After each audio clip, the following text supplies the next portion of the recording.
You are listening to Leaders and Legends, a podcast featuring some of Indiana's most fascinating men and women whose impact has shaped our state, our communities, and us. Join us as we discuss their imprint on our history. Leaders and Legends is brought to you by Veteran Strategies Incorporated, your local veteran business enterprise specializing in public relations, media relations, public outreach, crisis communications, and digital photography.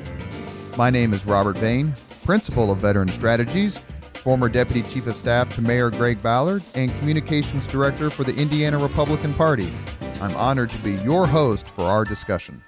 You're listening to Leaders and Legends, presented by Veteran Strategies, a local public relations enterprise, and sponsored by Girl Scouts of Central Indiana, the Crown Plaza at Union Station, Grand Hall, and Conference Center, and McAllister Machinery, your friendly neighborhood Caterpillar dealer. We are here today with the man who runs Lumina. And you may not have heard of Lumina, but after this conversation, you're going to understand exactly how much Lumina is changing people's lives. Jamie Merisotis, thank you. Thanks, Robert. Great to be with you. Talk a little bit about the Lumina Foundation and your role as CEO and how you got to this place in Indianapolis. So let's start with the foundation. So Lumina is an unusual entity. We're one of the nation's largest private foundations. We are focused exclusively on one issue, which is making learning opportunities possible for all post high school. So that's our mission. In the sphere of large foundations nationally, we're probably in the top 50 or 75 in terms of assets. So it puts us in this unusual position of actually being an organization that can use its resources not only to make grants to support change, but also be a leadership organization, to be an organization that can actually influence others and hopefully make a difference. When you have as much money as Lumina Foundation does, we have an asset base in excess of $1 billion. It puts you in an unusual position of being able to have some influence. My view is that it also means that you have a responsibility, and that responsibility is a responsibility to lead, and to lead so with the highest degree of effectiveness and efficiency you can possibly find. So our work at the foundation is very much aimed towards this idea that we want to be a leadership organization, and we want to focus on being as productive and as successful as possible. Much has been made, and I want to talk a little bit more about you, especially, but stay on Lumina for just 1 second. For decades, post-World War II, especially post-World War II industrial age, college. You have to go to college. You have to get a 4-year degree. That was the mantra we read about, and quite frankly, were told as kids, as students. I graduated from Howe High School and IPS in 1986. Right. Realized that I did not have the skill base to do anything except really read, write, and communicate. I went in the military, I went in the Army as a way to afford college. But for so many people, so many students in the new economy, it was go to college or as Judge Smales famously said in Caddyshack, the world needs ditch diggers too. Right. So there was that dichotomy. How do you push back against that message of 4-year college or nothing? Right. Yeah, it really is a false dichotomy. So let's start there. That I think we should live and endeavor to live in a fact-based world. So some basic facts are probably useful. One basic fact that I don't think is very controversial is that there's a rising demand for talent in society today. In other words, the world today is more complicated than it was a decade ago, 2 decades ago, 3 decades ago, 4 decades ago. So that complexity means that people need to be better prepared both for work and for life in this increasingly complex world. That preparation, though, means that you've got to be prepared for a wide array of things, and different people play different societal roles, again, in work and in society as contributors to society. So when you say college or ditch digging, it really is a false dichotomy, right? We know that, in fact, more people who have high-quality post-high school credentials actually do better than the people without those post-high school credentials. In fact, if you look at income, wages, if you look at overall life satisfaction factors, if you look at productivity in terms of your contributions back to society, the further up you go in terms of the education or credential chain, the more likely you are to be successful. Now, it's not linear. That's not true for everybody, but in general, that's the case. And what's interesting is that this conversation about college has really been another one of these false dichotomies. It's been this view that you should go to a 4-year college, or you should go to something, that I think people think is lesser. I think that's been the general view. And, the Ivy Tech stigma forever. That's right. And Ellspermann's kicking that stigma right in the tail. Absolutely. And but what we know is that you can get a high quality post high school credential at a community college. You can get a certificate. You can get an associate degree, or you can get a bachelor's degree. You can get a bachelor's degree from a public institution. You can get one from a private institution. You can get one from elite school, a school that admits most of the students that apply to the school. And increasingly, you can learn outside of the traditional higher education system, which is really important, right? So workplace-based learning that takes place online through the internet in ways that are high quality.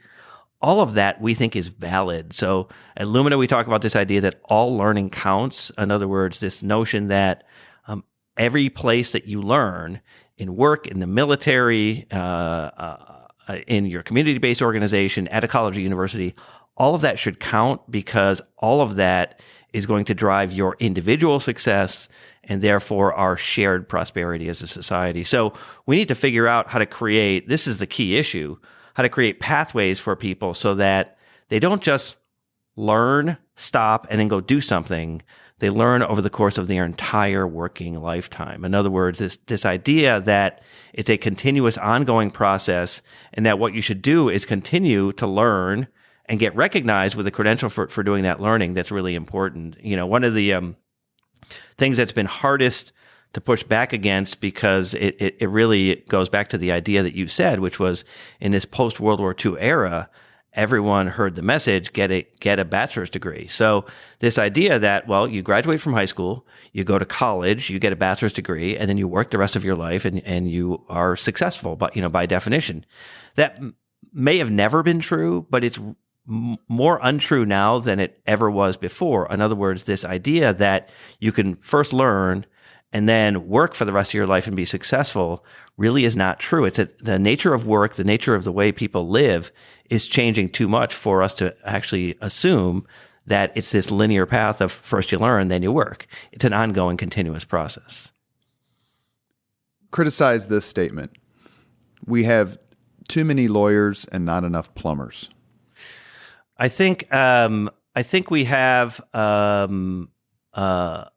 misstated view of what both of those jobs really are in the modern era. So I don't know that we have too many lawyers. We may have too many lawyers in certain categories, in certain ways. A lot of people who actually study law don't become lawyers. So that's probably a useful fact. And again, we need plumbers, but the nature of plumbing has changed. And in fact, most plumbers really have to get quite a bit of training before they actually can practice their trade and become very good at it. And that practice never changes. Why? Because the tools that they use change, the technology is changing. And so even if you're a plumber, you're going to need to continue to learn. And so again, it's another one of those sort of false dichotomies, those trade-offs that I don't think is real. I think the interesting question that is we're exploring now is, how will automation and artificial intelligence change lawyering and change plumbing? Those are interesting questions, because I think in both cases, there will be changes to those jobs. My view is that what we need to be talking about more is, what are the tasks that people need to be really good at to be successful in work and in life? Because over the course of your lifetime, you're probably not going to just be a plumber or just be a lawyer. You're going to be a lot of different things, because work is going to continue to evolve. We see that now. My generation, so I'm around your age, Robert. My generation, a fairly large number of us could study one thing and work in a career in that area. So, you go to school to be an accountant, and you can be an accountant for the rest of your life. That's really not the case for the current generation. It is a much different environment, because work is changing. Where you work changes. Heck, a growing proportion of people, not only in the U.S., but around the world, work but they don't work in a job, right? They're working as independent contractors, as gig workers, et cetera. So it's a dynamic work environment for people. And I think we need to prepare people for that dynamism. Well, that was actually one of the ways I was headed. I could go to trade school and become an electrician. Right. I could go to a 4-year college and become an accountant. But where do I get the training to become an entrepreneur? Right. To not just be a plumber, but own a plumbing company? And how does Lumina and or higher education in general do that job, and do they do it well? Don't think about just being an electrician. Why don't you become an electrical company and hire people and have a greater impact? Is there enough training in the for entrepreneurs in the entrepreneurial world? Absolutely not. I think that's a key issue. Again, this is one of those things that both of these statements can be true. One statement which we've long said at Lumina and that I've said throughout the course of my career working in this space is some learning is good, more learning is better, right? That's a truism, right? Because again, the changing nature of work and life makes that true. At the same time, what you need to know from a sort of broader sense, what we call generalizable knowledge, skills, and abilities, needs to continue to be broader and deeper, whereas the specific content-oriented things, being a plumber, being an electrician, being a chemist, being a graphic designer, those things are probably going to be less important over time. In other words, your ability to be adaptable, to be nimble will be really important. And entrepreneurship is a good example of that. It's hard to envision that you can quote unquote train entrepreneurs. What you need to do is educate people in ways that you enhance their creative abilities, their abilities to be flexible, their abilities to be, to have those sort of skills that will allow them to not only create, but manage an organization. All of that doesn't necessarily mean that you need better lawyers, better accountants, better plumbers. It means that you've got to have broader knowledge and skills development over a longer period of time. And that's why this idea of learning on a sort of continuous basis is going to be increasingly important. One of the reasons we started the Leaders and Legends podcast, besides, quite frankly, to give myself a chance to talk to people like you and Mark Miles and Allison Millangton and Medal of Honor recipient Sammy Davis, the list goes on, is in my reading of history that there's no substitute for leadership. In so many things, whether it's tactical or strategic events or movements, fail or succeed based on true leadership, inspiring, intelligent, sometimes a great personal sacrifice. What are some of the leadership examples that you've read about or witnessed or experienced firsthand that makes you go, wow, that's not only selfless, but it's incredibly beneficial, maybe to a smaller audience or maybe to a larger audience? Yeah, it's hard not to, and I know this is probably a common refrain among people you talk to, but it's hard not to point to your parents as leadership examples. My dad in particular was an interesting example for me because my dad was a World War II veteran. He was actually shot down on a bombing raid in 1944 and held prisoner for 17 months. He was a high school dropout, was released in 1945, came back home, never finished his high school credential. Went out and worked in the world of work, but he was a smart guy who figured out how to navigate the world of the 50s, 60s, 70s, and into the 80s. No pun intended. Was he a navigator in the plane? He was actually, no, he was not. he was actually the low man. He was the youngest guy doing the most dangerous job. He was the tail gunner. Yeah. Tail gunner and radio operator in a B-24 Liberator.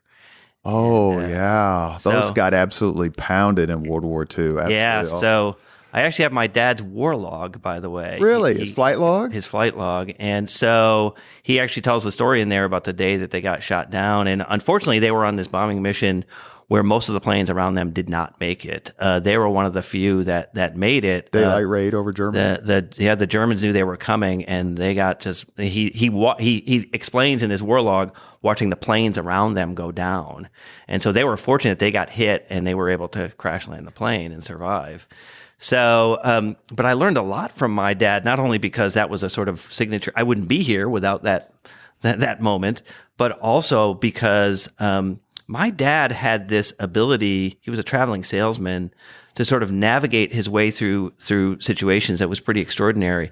He was also a really smart guy.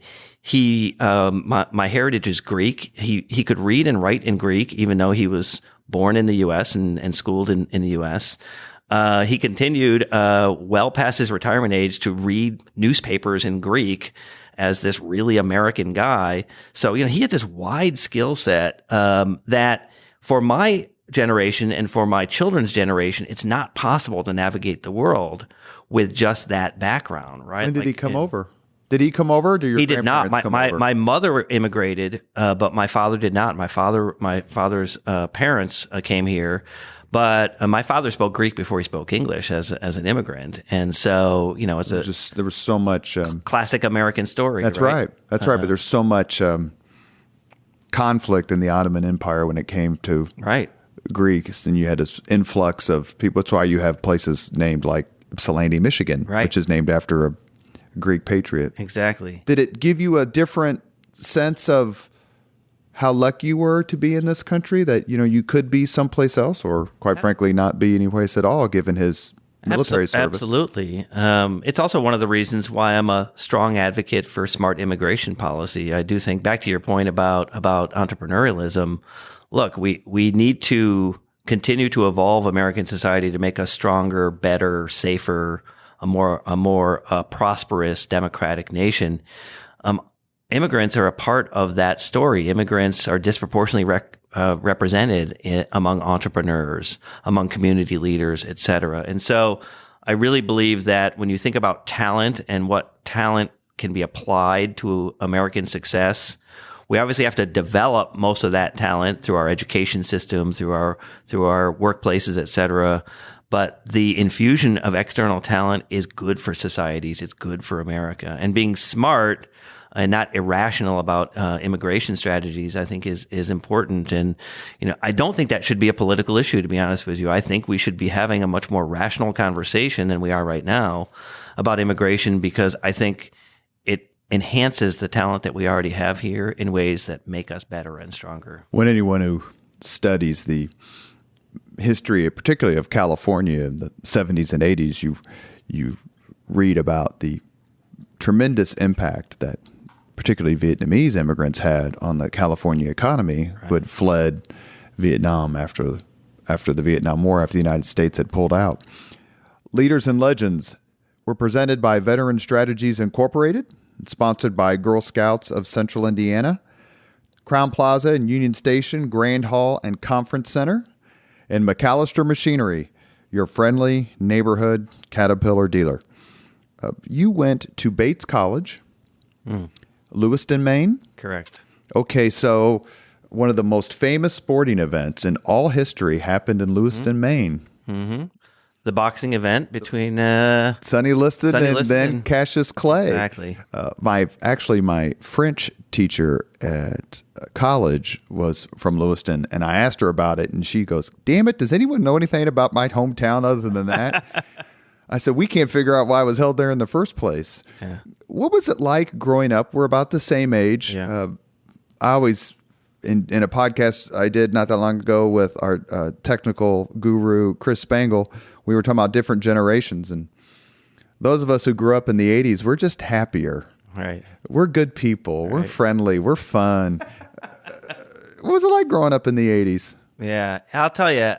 By the way, a quick story about that fight. The fight was called by Howard Cosell, and the famous line from that fight, which your younger listeners may not even know who Howard Cosell is, but is because the fight ended so fast that Howard Cosell's quote is, "The students from Bates College are screaming, 'Fix, fix.'" The Phantom Punch. With the Phantom Punch, exactly. So there was a lot of Bates students in the audience. So as I mentioned, I grew up as a first-generation American, if you will, in an immigrant family. I'm the first generation to go to college. I'm the first to get a college degree. I grew up outside of Hartford, Connecticut, and actually hadn't been even on a visit to the campus before I showed up as a freshman at Bates. It just wasn't economically feasible for us to pay for the gas to drive to visit this school that was 4 hours away from where we lived. So I just showed up as a freshman, which seems insane in today's terms that you wouldn't even do that.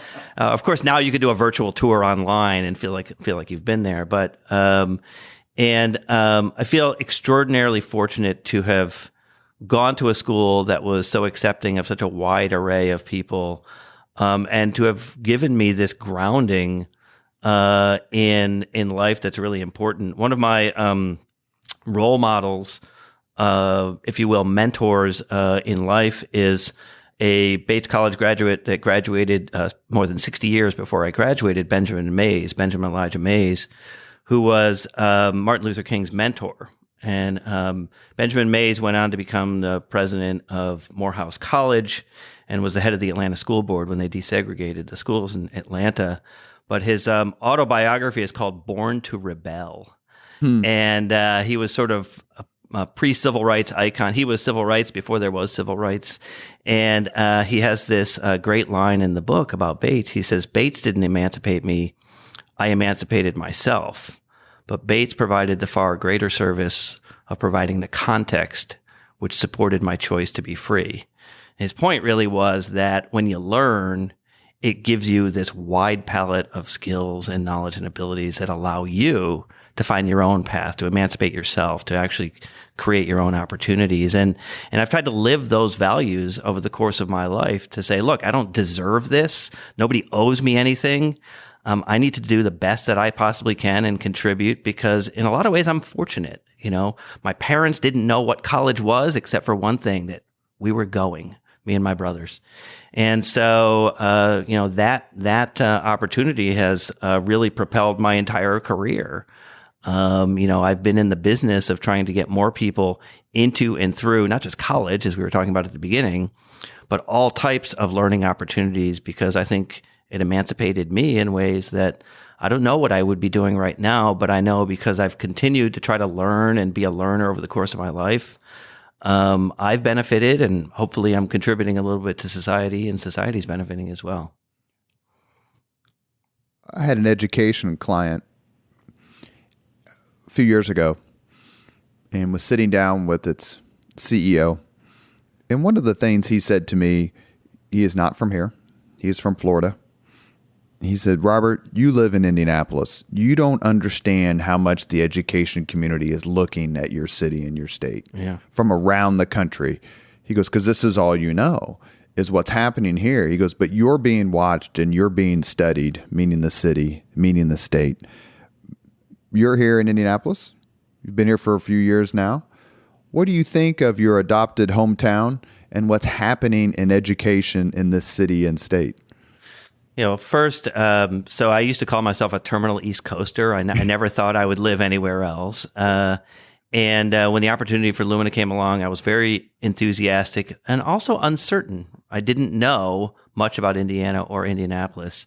Today, more than a decade later, I'm an unbelievable homer for Indianapolis and for Indiana broadly. In fact, it frustrates me when my cocky East Coast friends sort of look down on the fact when I tell them that I'm really enjoying Indianapolis, and they say, "No, really, how is it?" And I say, "No, really, it's a wonderful place, and it's a wonderful place for a lot of reasons." We've all seen the New Yorker cartoon, right? Exactly.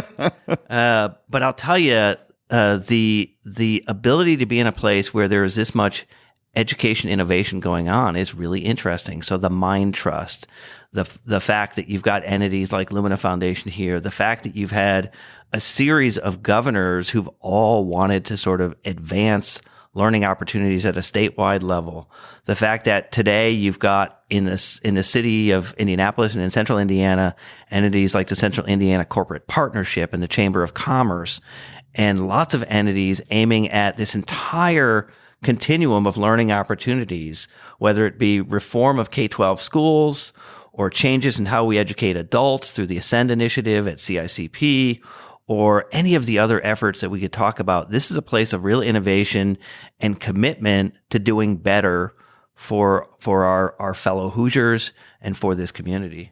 And to use a word you used a few minutes ago, I'm an unabashed school, I don't know if reform, what the current in vogue term is. Yeah. No one says it better than Fred Klipsch. Right. Access to a quality education. More people, more families, more kids, more neighborhoods need access in the creation of quality education, institutions, entities, and options. And IPS is one of my clients, and I think what Superintendent Johnson and her predecessor, Louis Farabee, and the board have done with that district is absolutely amazing. But you used a word a few minutes ago, talent. Yeah. There is such talent in this city and state at all levels of the education world, whether it's the philanthropic level, Fred Klipsch, Al Hubbard, Crystal DeHaan, or at the operational level, superintendents, or the organizational level. You mentioned the Mind Trust. There's so many more to talk about. How important is this multi-level, multi-generational, and quite frankly, multiracial cadre of talent? How important is that to the success of what's happening in this city and state? Yeah, it's extremely important, and I would add lots of others, right? Like the Central Indiana Community Foundation, Brian Payne, lots of other leaders. Jason Clove, in this, exactly. Krieger Rausch, lots of people. You know, look, I think we need to do more, and I think we need to do better, and that may be a line that you hear about a lot of different things, but it's really true when it comes to education. We've got to serve more people. And by more, Lumina Foundation has been very clear that we've got to put our thumb on the scale of racial equity, that race does matter in modern society, and that we've got to do a better job for African American and Latino populations than we've done in the past.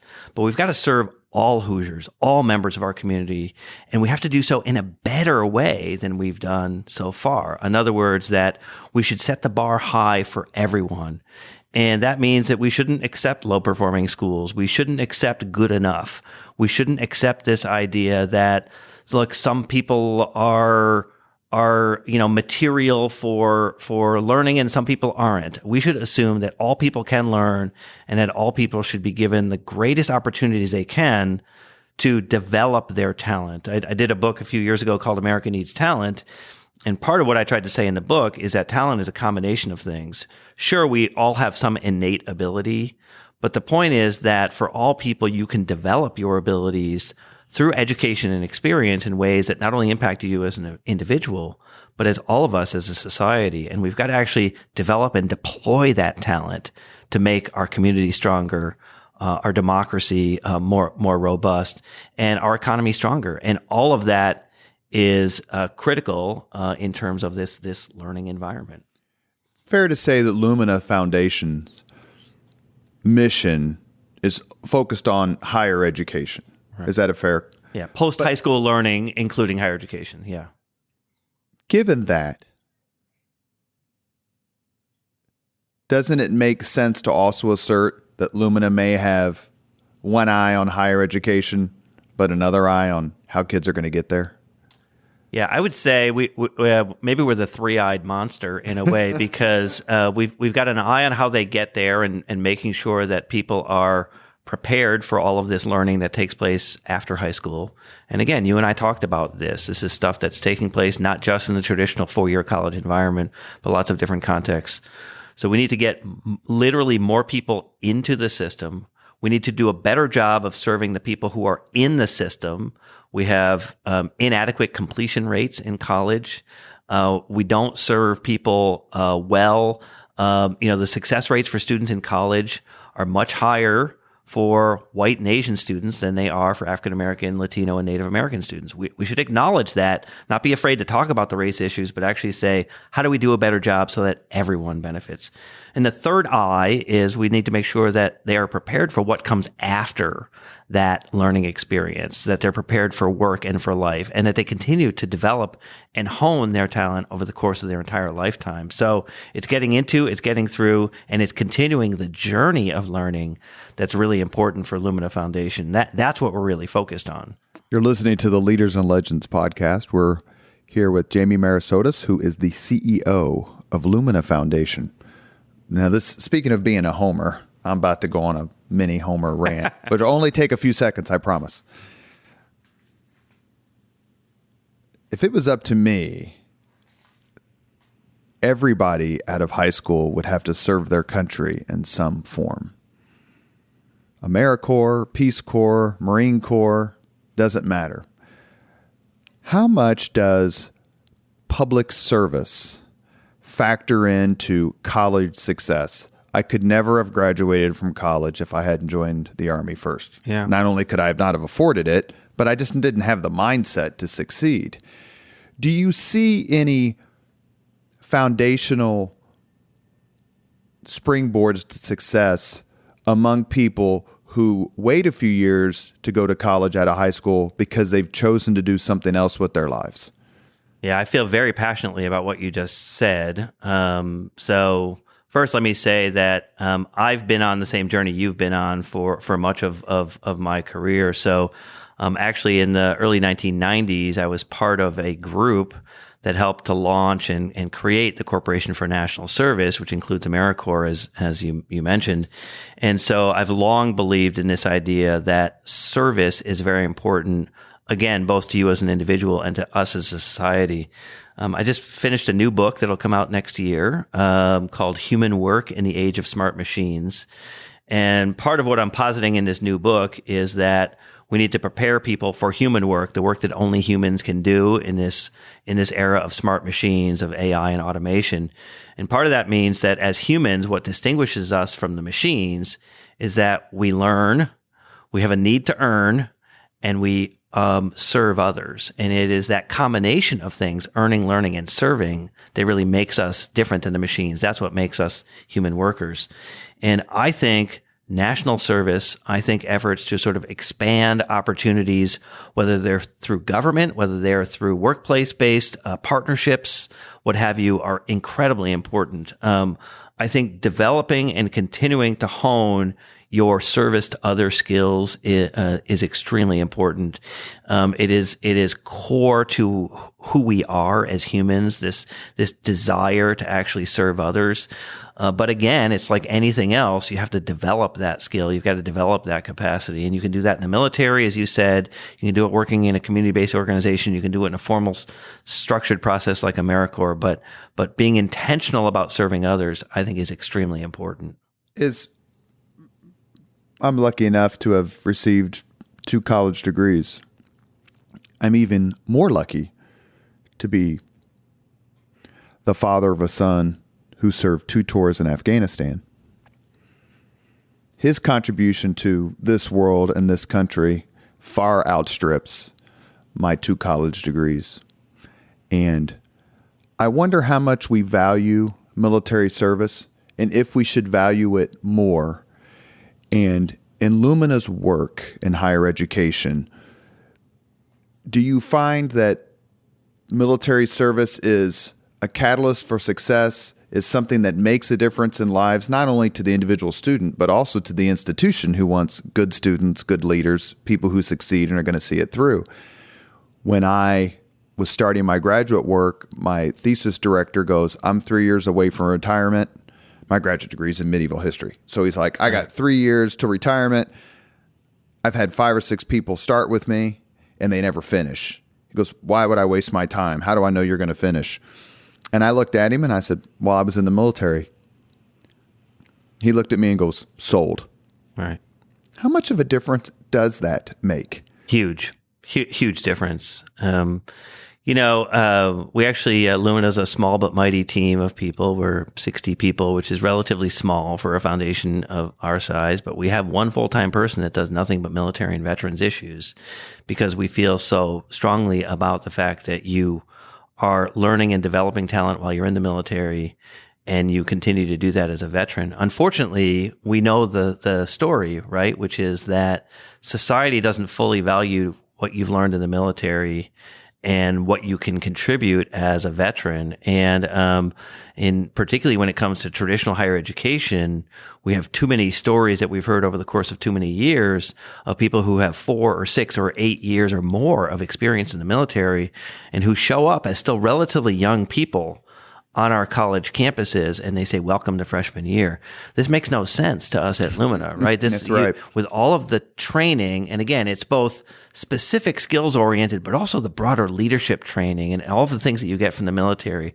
This idea that we don't adequately capture it and say, okay, you know this much, so we're going to treat you almost like a transfer student. We're going to recognize your prior learning, and we're going to enhance what you got in the military so that you can do this, this, and this. That's a very important element of what we think our work can be. We are bringing other partners along with us on this journey. We think it's really important. We actually have an interesting partnership right now with the American Legion.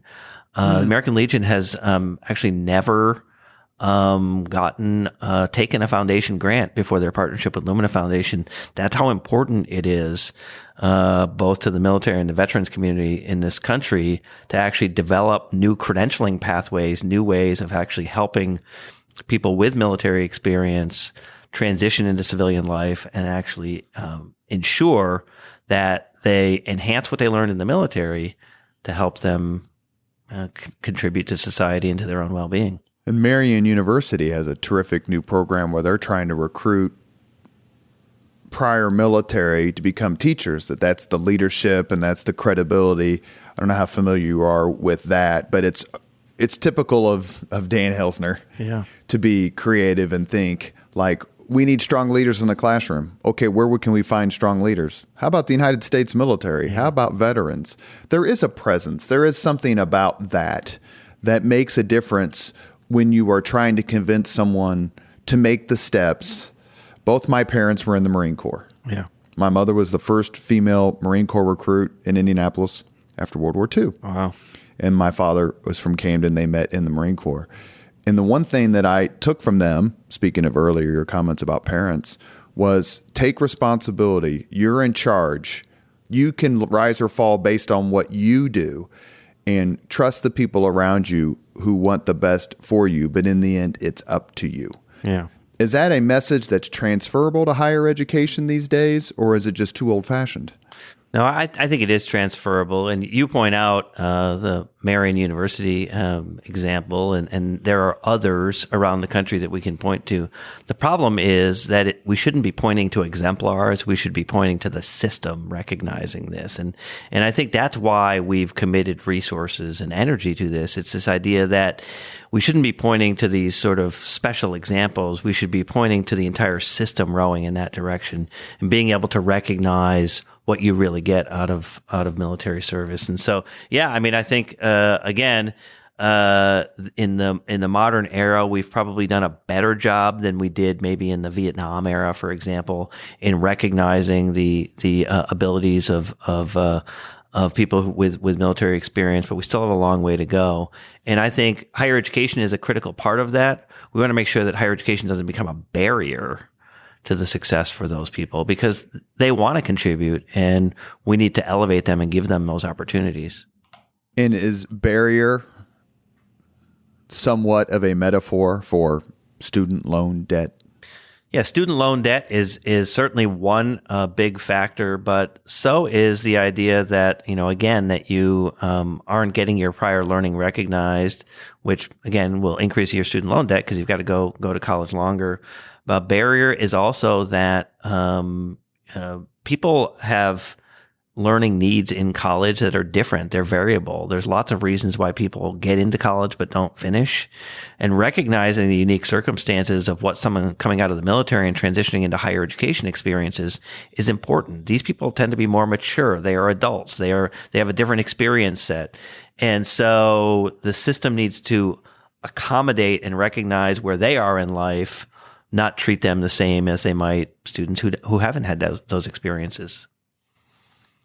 Indiana is home to some pretty significant higher institutions of learning. Yeah.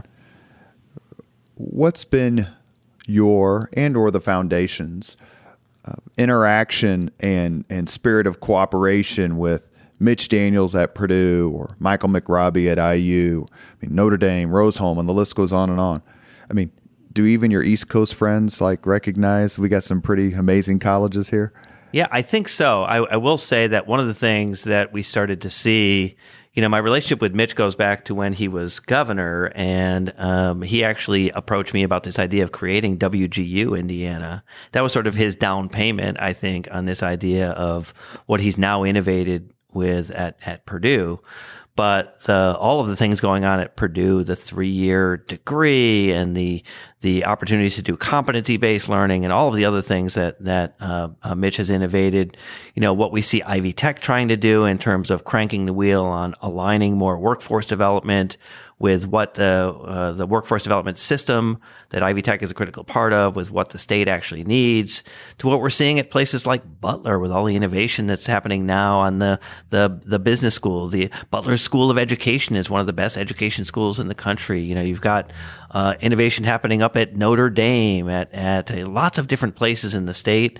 IUPUI, really interesting collaborative model in the city of Indianapolis. We're one of the only cities in the country that doesn't have a public institution that sort of bears the name of the city, right? It's a collaborative between IU and Purdue. That's interesting. So lots of innovation going on here. And I do think that there is recognition that Indiana is a part of that.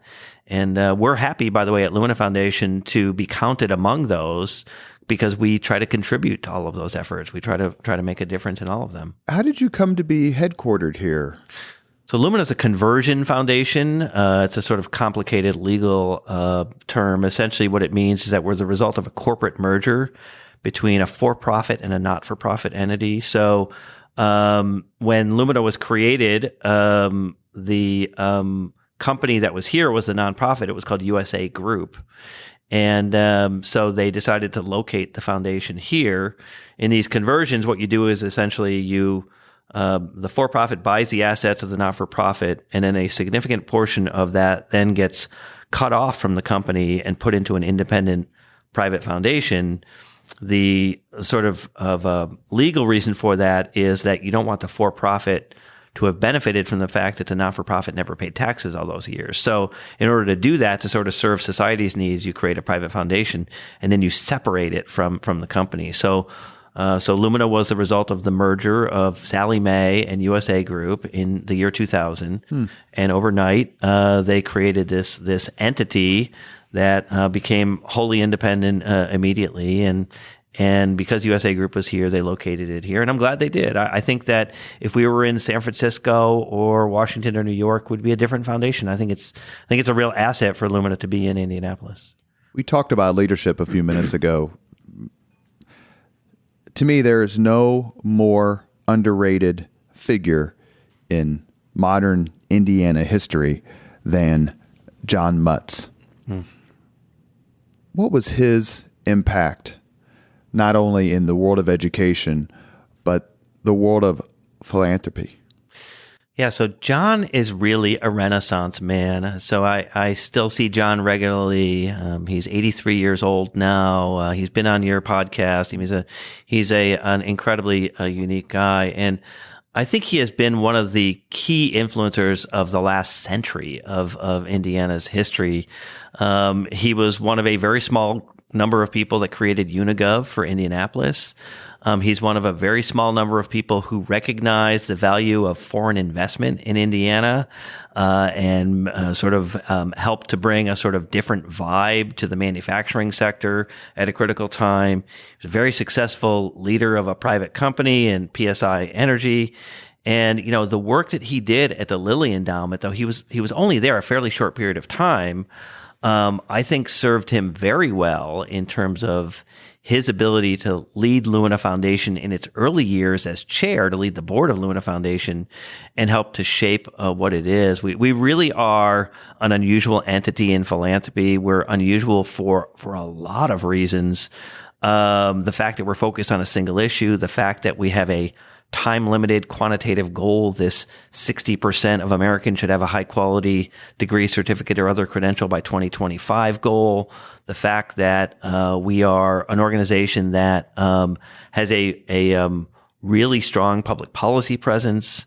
So lots of things that all go back to John Mutz's vision for what this organization could achieve. And he and I were just talking about this last week, that the long-term success of Lumina, we are convinced, is baked in now, because the decisions that were made in 2000 have been borne out today. In other words, that you can create this entity, focus on this single issue, aim it towards trying to be a catalyst for large-scale system change, not just focused on sort of doing charity, but actually being a leadership organization that can be very ambitious on behalf of society. All of that is because of John's vision, in my opinion. Not to mention he authored the legislation that basically created IPUI. Exactly. I'm 34 years old. I'm a single mom.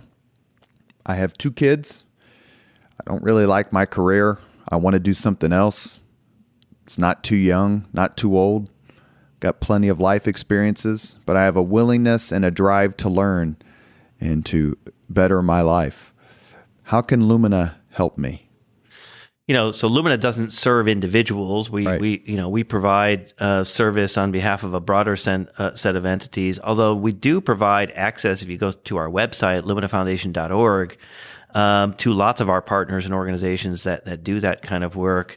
The key message that we try to explain to that 34-year-old mother that you're talking about is that learning is for you. One of the hard things in dealing with adults who've never had prior learning experience is that they think that it's a window that they missed and they can't get it back. And it is for you. And the key is to get on that first rung of the ladder of opportunity. And in order to do that, you got to go to Ivy Tech. You got to find your way into a learning opportunity online. You've got to sort of get yourself going, because what you'll see is that the more you learn, the more you get rewarded. And it's like a ratcheting process, and you will ratchet up over time. But that message for Lumina to that very large population of people, I mean, what you're talking about, by the way, that person represents more than 60 million Americans, 60 million Americans who are adults and who have no experience in the post-high school learning system at all. Given what we know the rewards are of learning after high school in terms of wages, quality of life, all the things I mentioned earlier, we've got to get a lot more of those people into and through all kinds of different learning opportunities. Start at work, start it at, join the military, do things that, my wife and I are friends with a couple. He joined the military in his late 30s, and got a lot of experience and sort of changed the trajectory of his life. And now as a 50-year-old, he's doing really well. But creating the opportunity for yourself by developing your talent is really important. That's the message we want to deliver. If Lumina or Jamie could wave a magic wand and solve one particular problem as it relates to higher education, which one problem would you choose to solve? Yeah, I think the biggest problem that we have right now is the growing disparity, the challenges of inequity by race that we see in our country. And if we don't solve the racial equity challenge, I think that we are going to face a sort of multi-generational problem of this sort of reproduction of lack of opportunity. So equity is really the sort of foundation of all that Lumina does. It plays out in different ways, right? It plays out in the work that we're doing on financing, on learning credentials, on work that we're doing in communities, work that we're doing in public policy. But unfortunately, we live in a society where, Central Indiana Community Foundation has made this point really well, that racial inequity is something that we've got to talk about and act upon, and find ways in which we can help everyone understand that this is not about us and them. This is about us. This is about our collective well-being.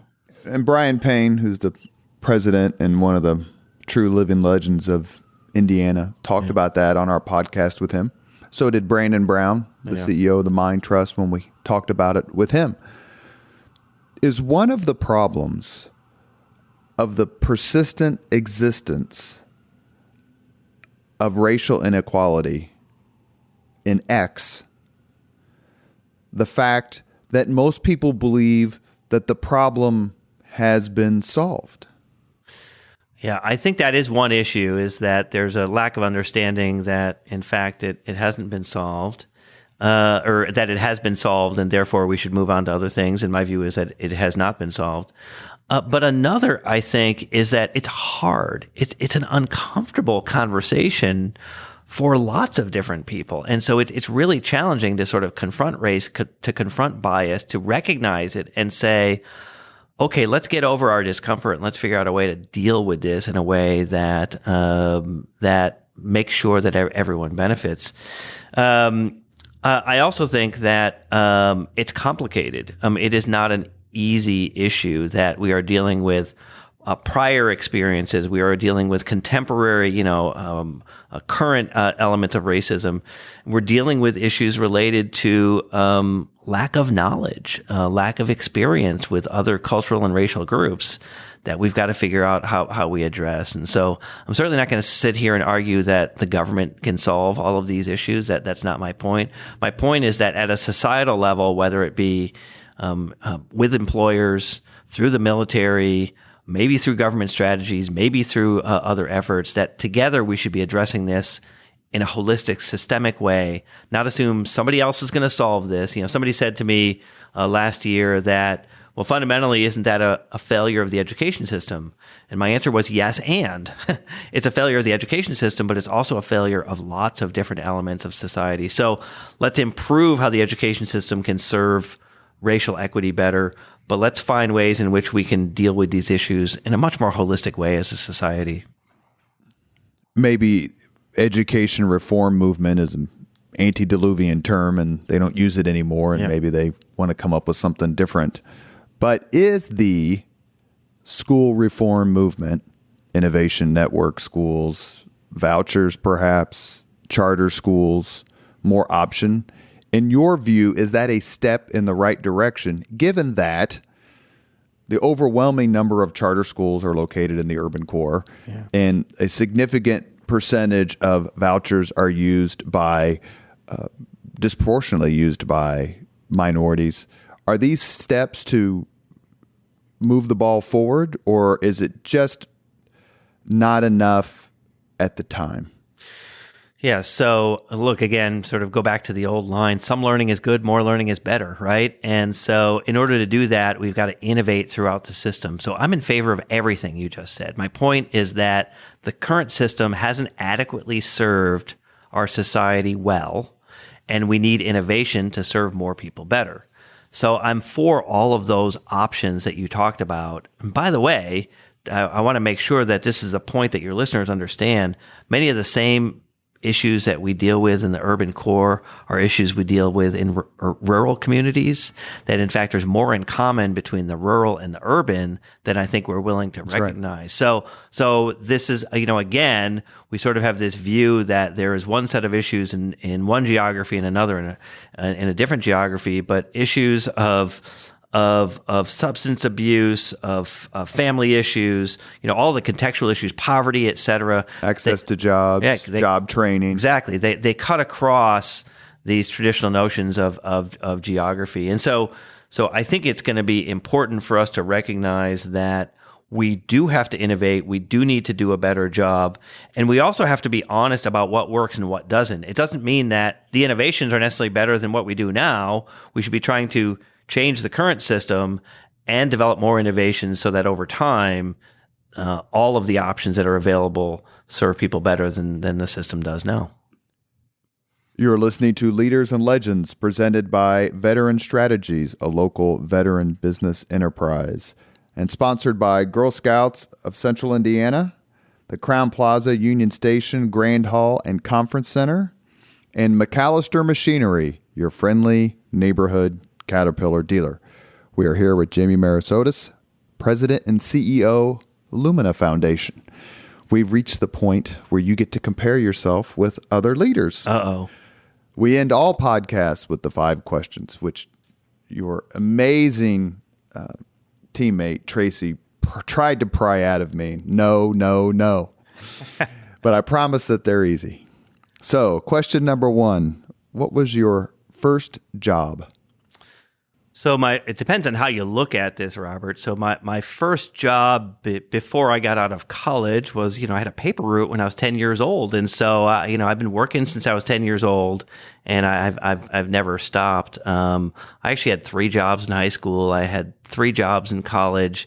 My first job after college was as a research analyst for the College Board, studying the same issues you and I are talking about today. Student success, college access, making sure that more people can benefit from the learning system. What was your first concert? Oh, that's a painful one because, I'm a product of I'm born in the 1964, so I'm a product of the 70s. And so my first concert was Kiss, 1977. After Kiss Alive? Yes, exactly. Was that the concert that... Judas Priest was their opening act. Judas Priest? Yes, was their opening act. Yeah, isn't that unbelievable? So, yeah, I was a heavy metal Southern rock guy for a while. And then, my musical taste evolved over time. I became an 80s music REM kind of guy by the time I got to college. But at that point, that was my thing. So, Priest is pretty good. Yeah. If you could recommend any book for someone to read, which book would you recommend? So I read a lot, and I don't always read things that are just out. And I read a book recently that is not a book that showed up on a lot of radar screens, but I would recommend to your listeners because it's a really important story to tell right now. It's called The South Side, A Portrait of Chicago and American Segregation by Natalie Moore. So she's actually a reporter, a local reporter in Chicago.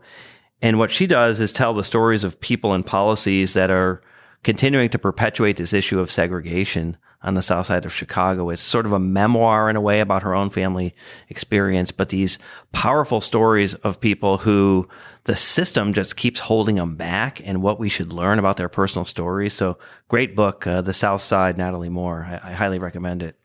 So many of the books that are recommended by the people participating in the podcast, I guess it should come as no surprise, right? Because we're sitting here in Indianapolis, but they focus on urban issues. Yeah. Either histories of cities or issues facing cities currently.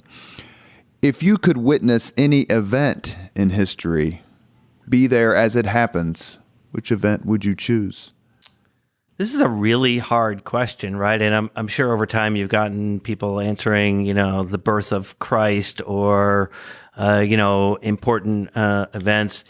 This is probably one that you haven't gotten before, or maybe you have because you've talked with people like Jim Morris. But mine is actually an event that took place a week before I was born, April 20th, 1964.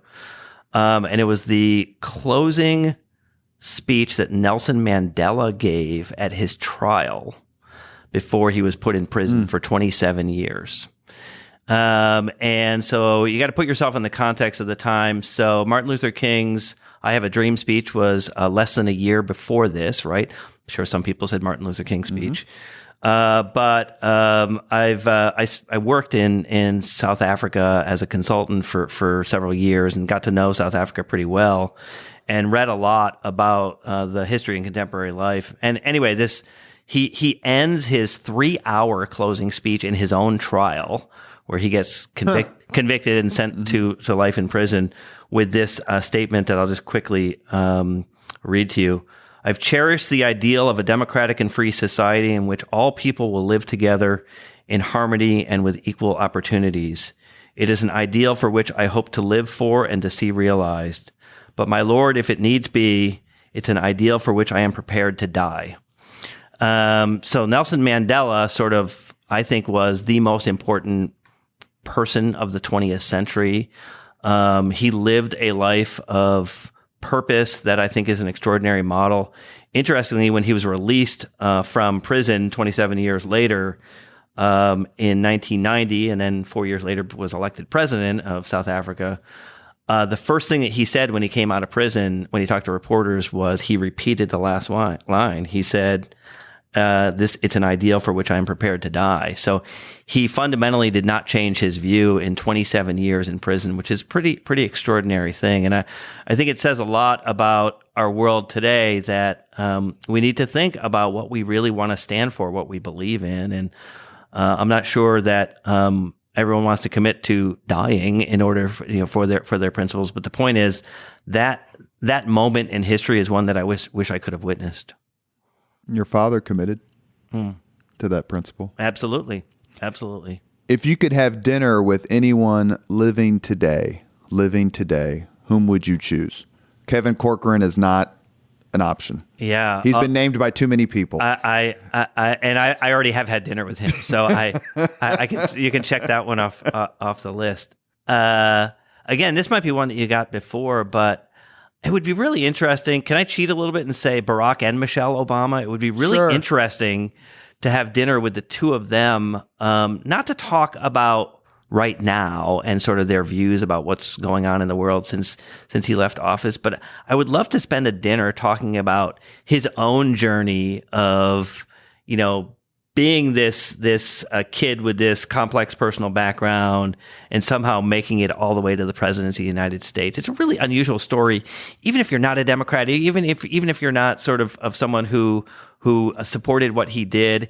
His life journey is extraordinary, and I would love to spend time talking with him and talking with her, Michelle Obama had a different life journey.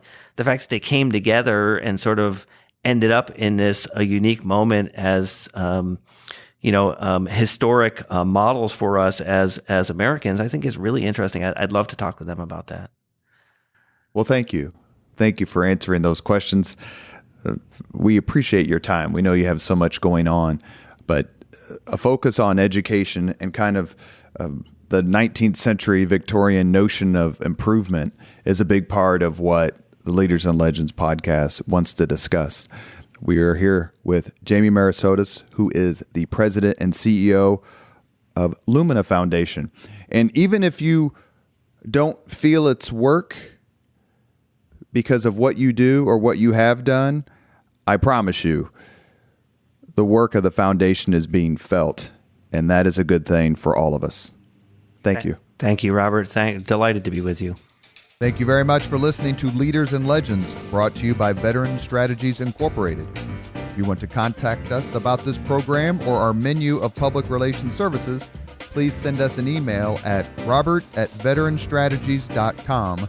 That's robert@veteranstrategies.com.